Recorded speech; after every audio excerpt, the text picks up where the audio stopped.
Welcome everyone to Africam4Good, brought to you by explore.org. Thank you for joining us today. We'll be having a discussion on a wonderful conservation program here in South Africa known as the Bush Babies. Today I'm joined by Lewyn Maefala, the founder of the Bush Babies. It's so great to have her on the show today to discuss the amazing work they've been doing with our conservationists of tomorrow. Hi Lewyn, thanks for joining us on the show. Hi Russell, thank you so much for having me on your show today. Yeah, it's going to be good fun. We always like to learn about our future conservationists and what you folks are up to at the Bush Babies. Obviously, we've been working with you guys for a long time and always nice to have a little update. But for today, of course, telling all the people out there on Explore, what you guys do. So let's go. Tell us a little bit about yourself and what you do. So like I said, my name is Lewyn Maefala and I am the founder of the Bush Babies Environmental Education Program. I'm originally from Pretoria, which is like 460 kilometers from where we are based in the Limpopo province. So what I do together with my team is we do environmental education at 11 primary schools.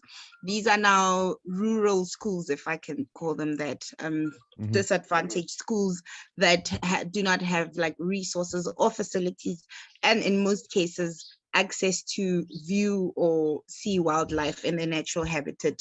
So that is what we do. Awesome. I mean, it's exciting work, and I know not always easy getting, young people inspired, but the Bush seems to do that pretty well. I think young people and most youngsters are always into wildlife. But for yourself, what made you decide to get into educating kids about conservation and wildlife? So I really couldn't decide if I wanted to be a teacher when I was growing up or if I wanted to work in the wildlife industry or conservation. So I was very much fortunate that my grandfather had a little farm. So that instilled the love because, we had to make sure that the chickens are fed, the turkeys are all fed, and you wake up in the morning and you need to count all of them. All ducks are in a row, everything is okay. So I think that is what taught me to understand how wildlife works. And I just wanted to share that with other people. And so I then understood that I actually got it. I got a 2-in-1 job by doing what I love most and what I've actually wanted to do growing up. So I must say my grandfather has been the link for me into conservation. Yeah, so I believe that is where it all started. So grandfather inspiration, that's pretty common. I think for me, getting into the bush as well, becoming a guide and game ranger was also very much inspired by my grandfather, who always loved the wild. So I totally get that. On the job though, what's a typical day like for you with the kids and with the Bush Babies? So a typical day with us here at the Bush Babies program is us just installing knowledge to the kids. Remember, in those communities, we have a community that is full of knowledge. So it's not that they don't know an elephant. They will know an elephant. They might get the measurements wrong because on TV, they only see it to be this big. And then you come into the Kruger like we did with our Bush Grannies program. Now, these are the older grannies that come into our program. I actually forgot to explain to you how this program is structured.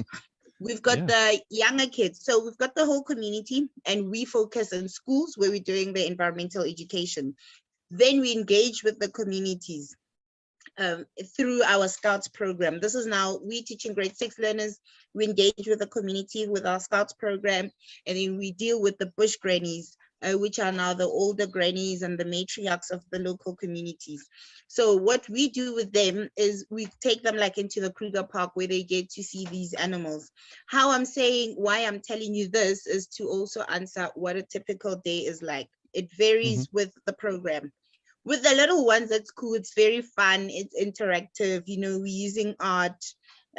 We incorporate the program into the school curriculum, whereby kids have say mathematics. So for our mathematics lesson, the kids would be going out and they would check how many drops if there's a leaking tap, how many drops are being lost within a minute, in an hour, in a day, in a week. And with that, the kids actually compile a report which they send to the school principal and say, this is our findings and we need to do something about this. And it was so good because one of the schools, the principal actually read that report from the kids, and he took an action of getting a plumber to come and fix. With the bush grannies, it's all about them sharing their indigenous knowledge or exchanging it with us, and of course with the kids. Like I said, I grew up in Pretoria, so most of these stories about wildlife conservation, you know, how the zebra got its stripes, how the stars are coming out at night, we don't have somebody telling us those stories. So here it's very much interesting how the grannies still have those stories, and they come here to the center where the kids are, and they engage with the kids and they tell the kids the stories. Some of the stories they're very like motivational, you know. We've got a different structure in the communities where you've got the chief, you know, and everybody honors this chief, the traditional chief. So the granny was telling the kids, do you know why? I want you to get the relation between the human aspect and the animal side of things. The granny was saying to the kids, do you know why a millipede rolls itself every time somebody touches it? And then the kids were like, no, we don't know. What is the reason? It's like, no, this millipede is showing respect to the elderly. So whenever you come across an elder person, you must just become like the centipede and bow your head down to show respect to an elder person, although we know deep down it's just a defense mechanism. But to just see how the grannies, you know, this is a very important role that they're playing in getting this right information or the correct information to the kids, you know, using these animals as a what can I say, as an example.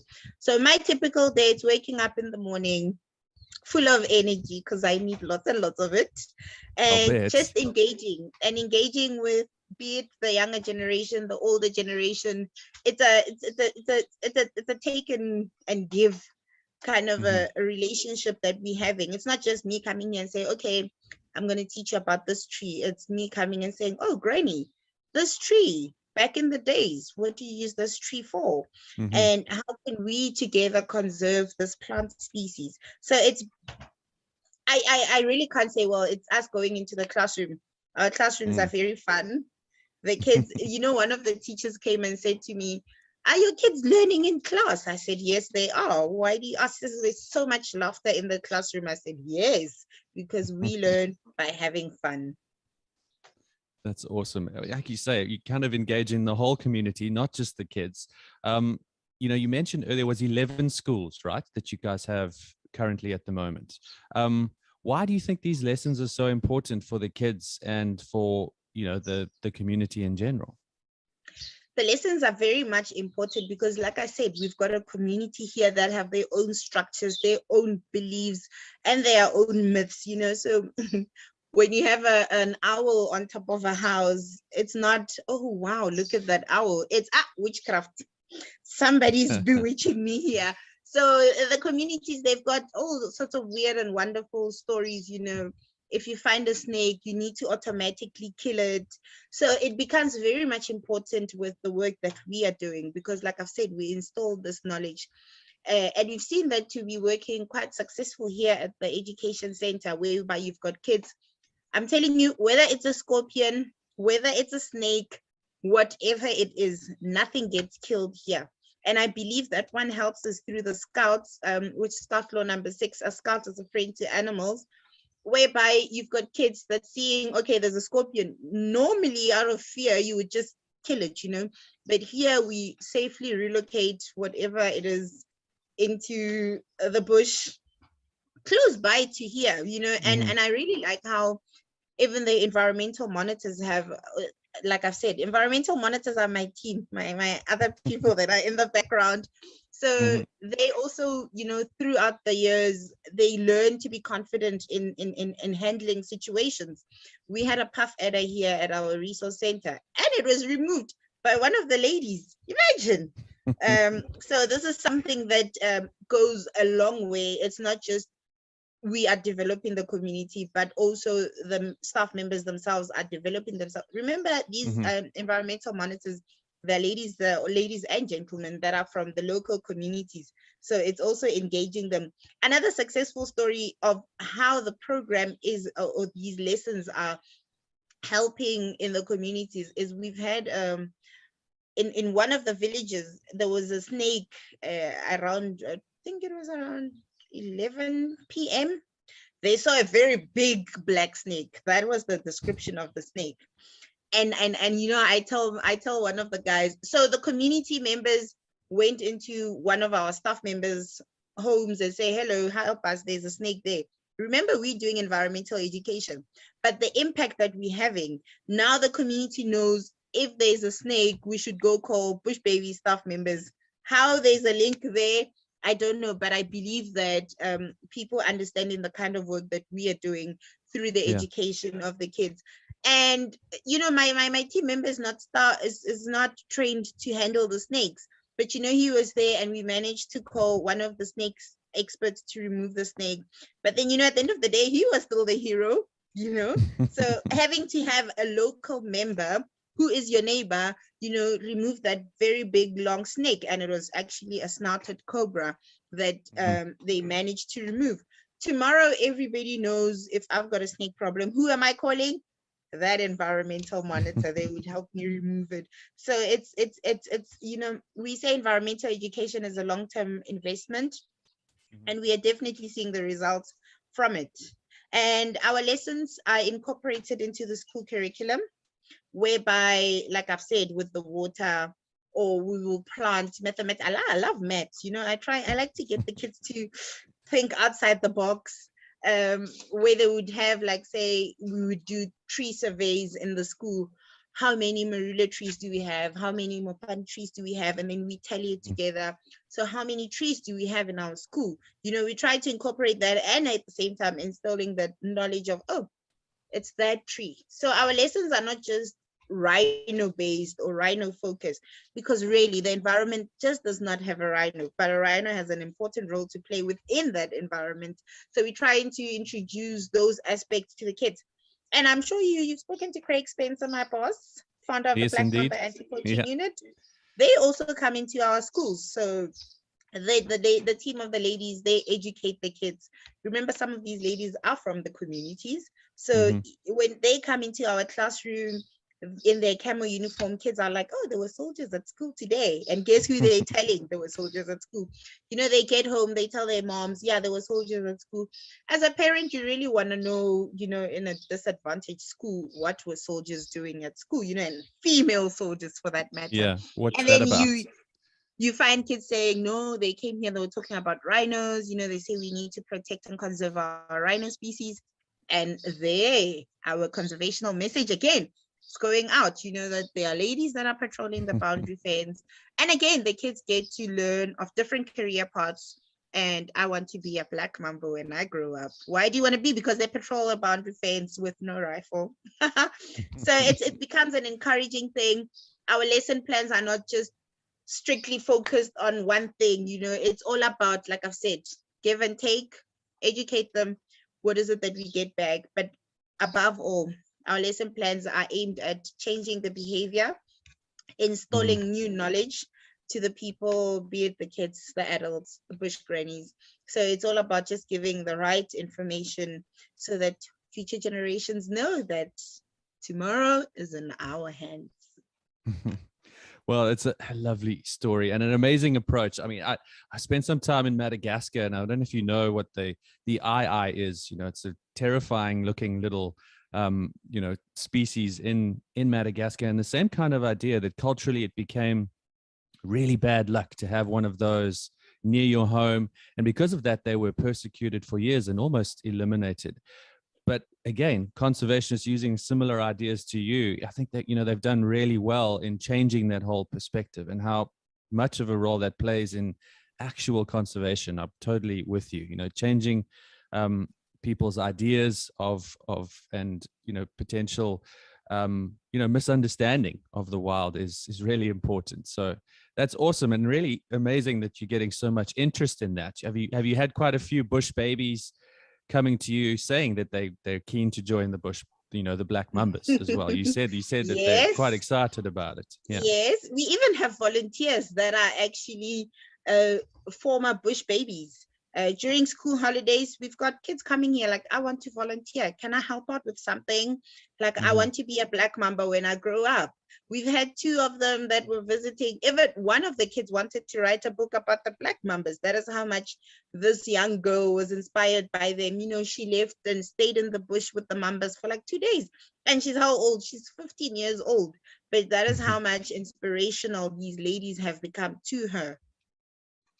Yeah, amazing. I mean, it's really exciting to see. As I said to you in the beginning, it's not always easy to get young people excited about conservation. It's not always easy to get them to understand how important it is as well. I've got the secret. I do it with a smile. Well, we can see that you haven't stopped smiling since we started this, so I could see why they're so inspired. So just a little bit more about the bush babies themselves. If people out there are interested in helping, I think they'll be quite inspired by seeing how motivated you are. How can people help out with the bush babies? Can people donate? Yes, of course, people can donate. They can find our link from our sister projects link, which is at the Black Mambas Anti-Poaching Unit. On the website, I think it's www.blackmambas.org. Or they can send an email to bushbabies@transfrontierafrica.org, or they can also check on the Transfrontier Africa website or Facebook. Everything will be there. Remember, we're not functioning alone. The Black Mambas, us and the Black Mambas, we play a very important role together. We are a connected little triangle where Transfrontier Africa focuses on the research, the Black Mambas are doing the law enforcement, and the bush babies is doing the education. So all of us are critically essential and important to each other. So you'll find us there. If you go on the Black Mambas, you'll find bush babies. If you go to bush babies, you'll find Black Mambas. So awesome. Yes, and we really, really appreciate all the help we can get, because it's just so. It's a successful project, but it's very financially demanding, if I can call it that. Yeah.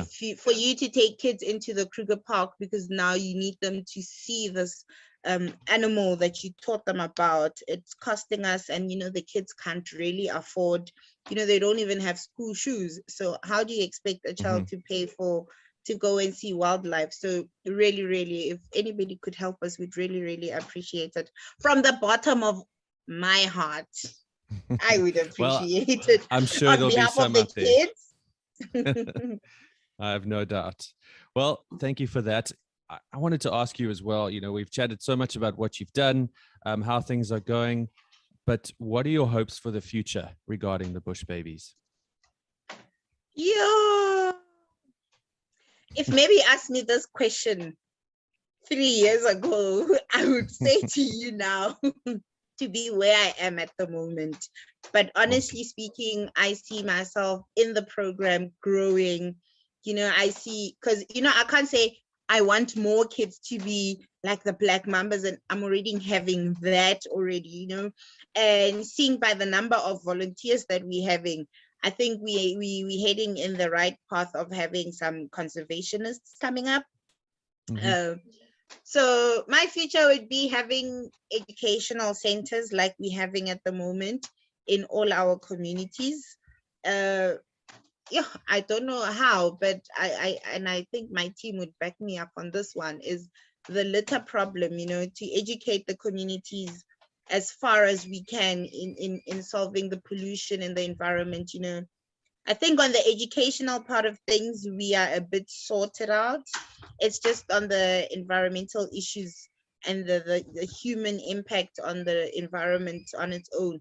If we could sort that out, I believe then we would have hit, the highest peak. We're really struggling. This pollution is causing problems. Greenhouse gases and all the pollution. It's not good, with the global warming and everything, the ripple effects of our litters and rubbish. If we could get that right, I would pat myself harder on the shoulders and said, wow, you have actually done it. But on the path of kids becoming future guardians, our bush grannies, that one, I'm spot on. I'm on It's it. working. It is working, definitely. Well, that's great. That's great. Well, if you figure out that litter problem, please do let us know. We'd love to know how we can do that. I know it's a major issue for environmental systems all over the world. Africa in particular, I know our rivers get polluted a lot as well. It's so much plastic, but it's inspiring to hear that you are driven to change that for future generations, and that's really what's important. But let me tell you, sorry, Russell, is here at our center. So we are at the furthest, I won't say we are left out, but we are a little bit far from households. So we always had, like, every time we drive in our driveway, we had like litters, and people like would throw their stuff around in that area. So the kids had to do the cleanup campaigns. Like, we did that every single week. And now we've been a year free of removing the litter, because when the kids were cleaning one time during the cleaning campaign, somebody from the community came to throw their litter there. And I don't know what the kids said to that person, but never, ever, ever has that person thrown their rubbish there. So whatever the kids said, this is again the importance of the program, is having kids being able to, not dictate, but educate the older generation of saying, this litter, it's going to end up in the river and it's going to cause problems because we need to drink that water that's from the river. So, the ripple effect of everything. But ever since, I'm not sure where she throws the rubbish anymore, that person, but then it's not here. So it shows that whatever the kids said helps, because we've got a very clean environment around our center.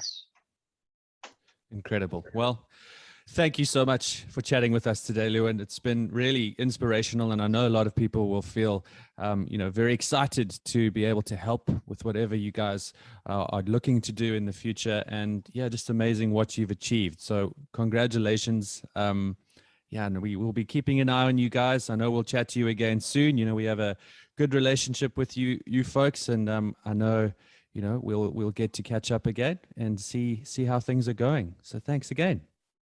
Thank you very much, Russell, for having me to speak about the Bush Babies program, a program that is very close to my fragile heart. It gets very fragile, throughout the years, when you actually see the impact that you're having in the community, not just being there. Just recently I was praised by the local communities, like, you've put us on the map, because we had a live interview with one of the local TV productions. Like, yes, you've put us on the map. I saw my child on TV. Wow. So it's, but thank you so much. And thank you for everybody who will be tuning in or is tuning in. You all are appreciated. No, thank you. Thank you so much. Awesome. And thank you all once again for watching the show. And please join us again next week for Africam4Good, brought to you by explore.org. Don't forget to subscribe to stay informed for any of our upcoming shows. But once again, it's been a pleasure chatting with you all. I hope you enjoyed the show. We'll see you all again soon. Cheers for now.